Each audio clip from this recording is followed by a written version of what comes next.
Hello दोस्तों, जय जोहार दे आदिवासी, जय स्वामीनारायण। હું છું સિંગર બાબુવાર માલીવાડ। આજે મારો જન્મદિવસ છે, આનંદનો દિવસ છે। તો આજે અમે લીમડાનું ઝાડ, એક પરિજાતનું ઝાડ એ અમે આજે રોપવાના છે। જન્મદિવસને દિવસે આપણે ખરેખર ઝાડ લગાવવું જ જરૂરી છે, જેથી કરીને આપણને ઓક્સિજન મળી શકે। અત્યારે આપણા દેશની અંદર એટલા ઝાડવાનું ઓછા થાય છે ઝાડવા, અને તાપ બહુ વધે છે। અત્યારે 43 થી 45ની ડિગ્રી તાપ છે।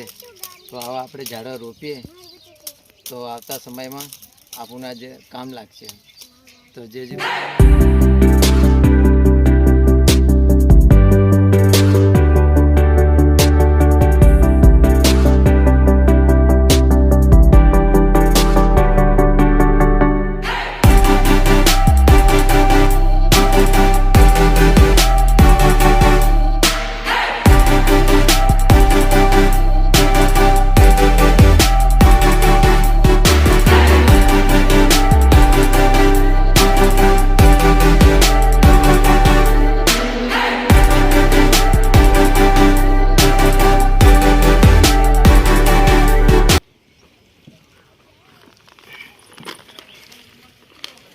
મિત્રો, આ છે પરિજાતનું ઝાડ, જેથી કરીને આપણને ઓક્સિજન મળી શકે।